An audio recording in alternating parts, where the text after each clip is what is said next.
Today we discuss our differences. I notice that we both tend to keep to ourselves a lot.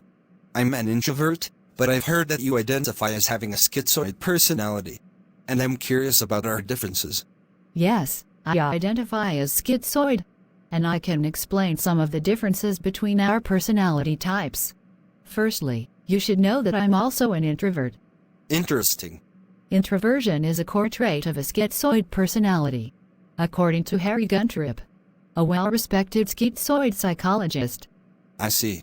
So all schizoid personalities are introverts. But not all introverts have a schizoid personality. Exactly.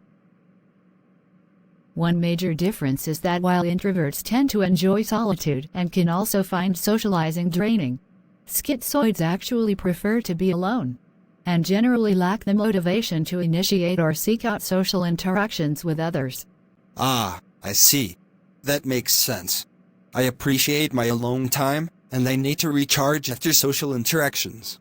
But I also deeply appreciate the time I spend with my friends and family. I get a lot out of it. Being introverted means being concerned primarily with one's own thoughts and feelings, and directing one's attention inward, having a tendency to appreciate introspective and self-reflective processes. We both do this. True. Introversion is just a tendency to trust and be informed by subjective data over information from the external world. But we each function in a different way. For example, I have developed schizoid defenses as a self-protection mechanism, and you have not. Can you tell me more about your schizoid defense? It's a kind of mental and emotional barrier that causes me to be emotionally detached from the external world. This means that it's difficult for me to exchange interpersonal feelings with others. Also, it causes me to dissociate from the outside world and live inside my head.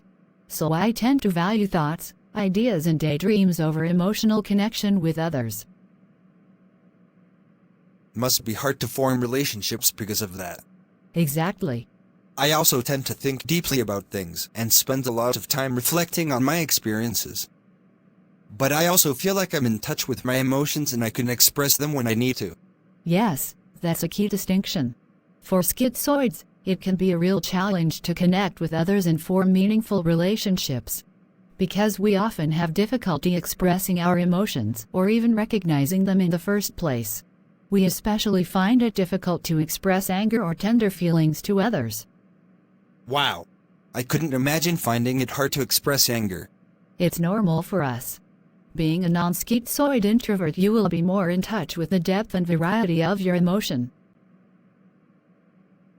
You can choose whether to have interpersonal relationships with others or not.